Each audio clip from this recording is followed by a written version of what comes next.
welcome to the stage the absolutely wonderful Mr. Dane Baptiste. Spank, how you doing? You right? Oh, cool, man. I'm happy to be in fucking Edinburgh, man. I'm happy to be back in Edinburgh. Right.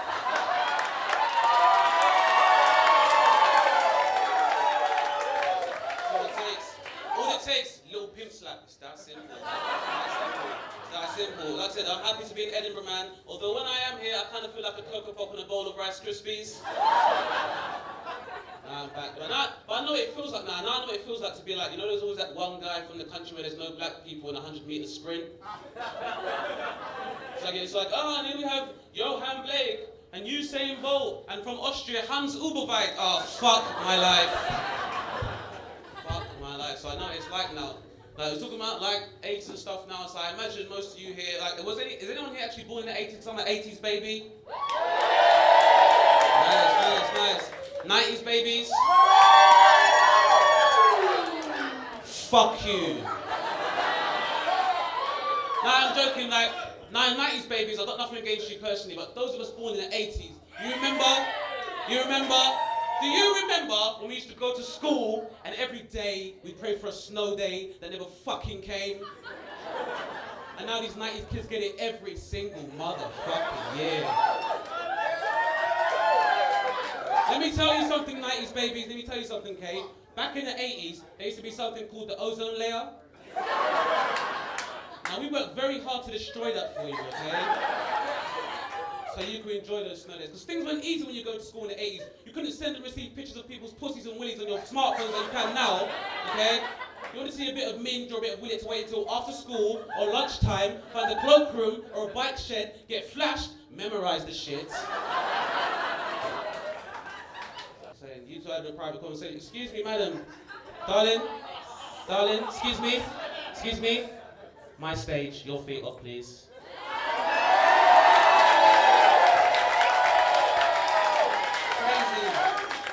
Crazy. See, that's what happens when you mix drinks with your chlamydia medicine. Fuck yourself up.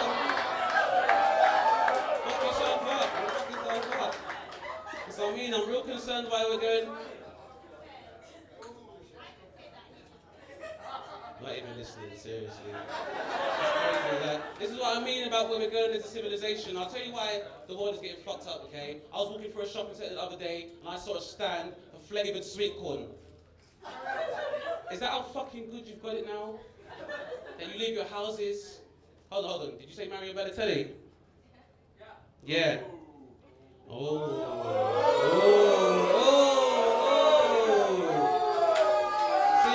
I'm glad you brought that up. Because if there's one thing that'll get you sent home in your socks crying in your girl's breast, yeah? It's when you do stuff like, this is the thing people do when you know they aren't around ethnic people that much. What they do to break the ice is that they go, hey, you know who you look like?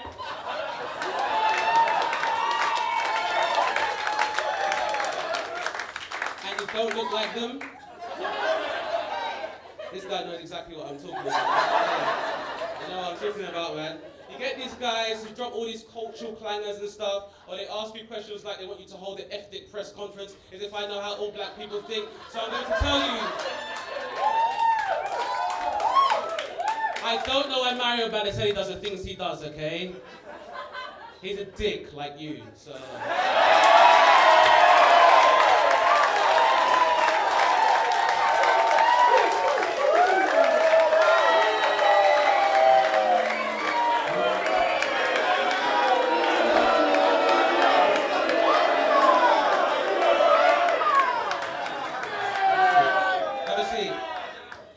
You stand up for the rest of the show, yeah?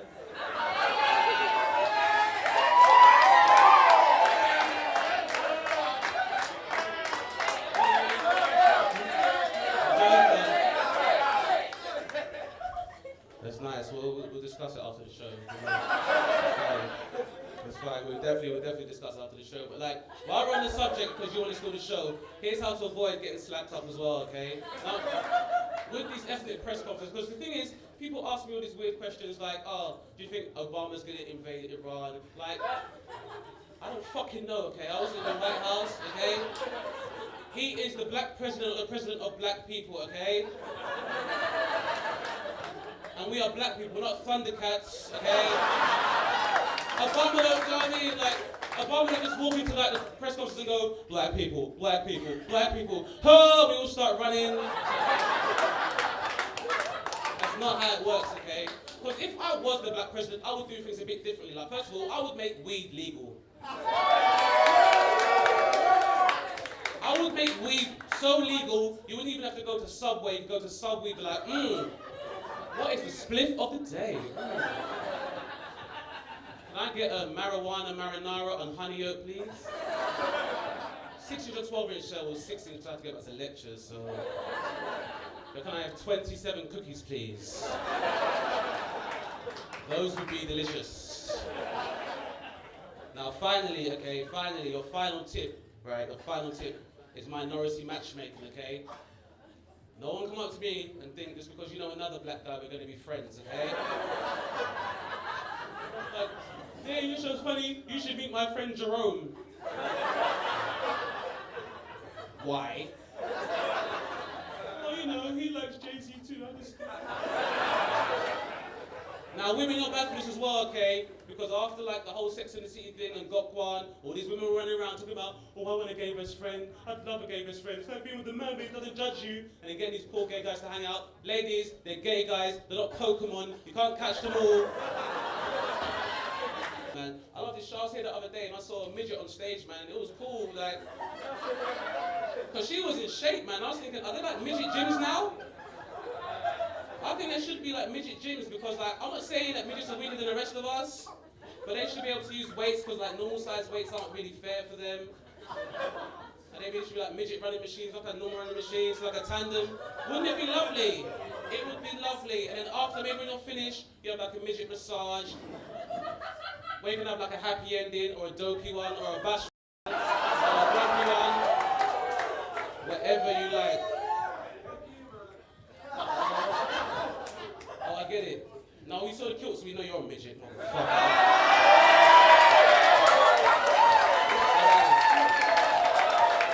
Ladies, you look lovely, by the way. You're really, very nice.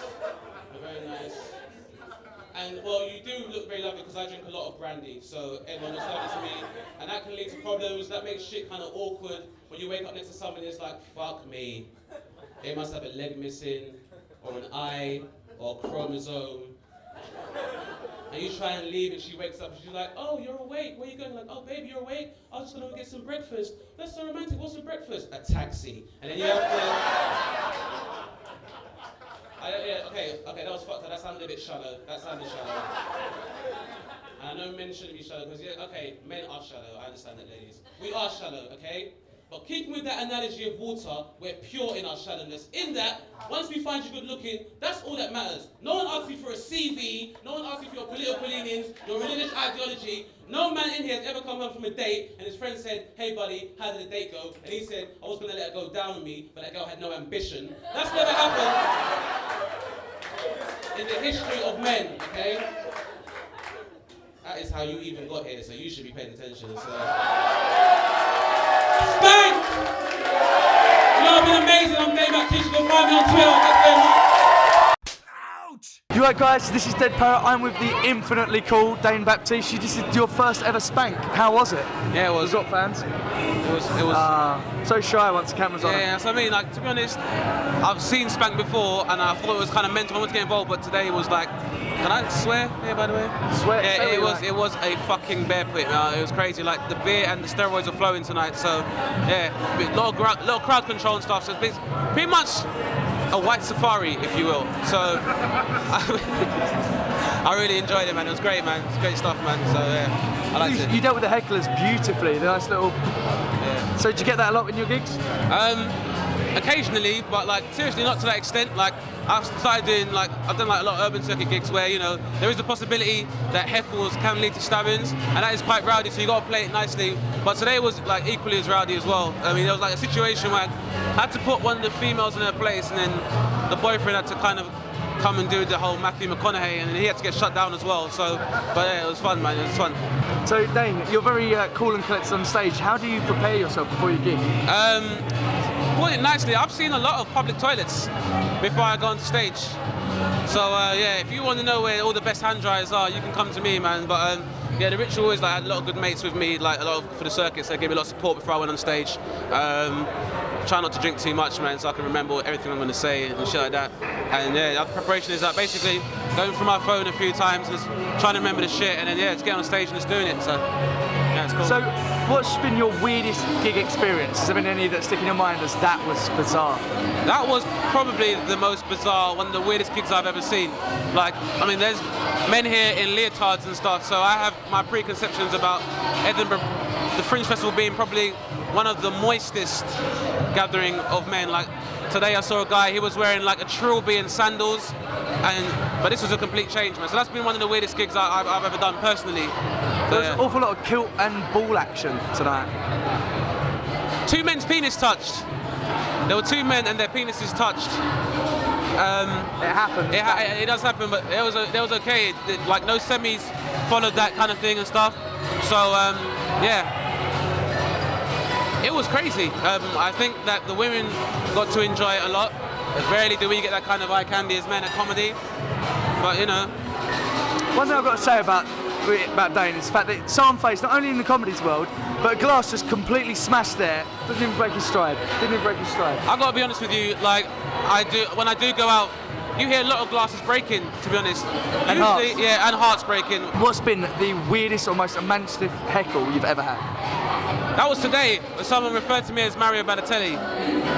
Now, if that is based on my like athletic physique, then that's absolutely fine. But it was more clear that he was basically not so much a racist, but pretty much a retard. But luckily for me, it was a nice segue to bring the crowd on side, and I think we connected in that respect. So I can only imagine that he's learned something, but I imagine more that his girlfriend will picture me while he's fucking her.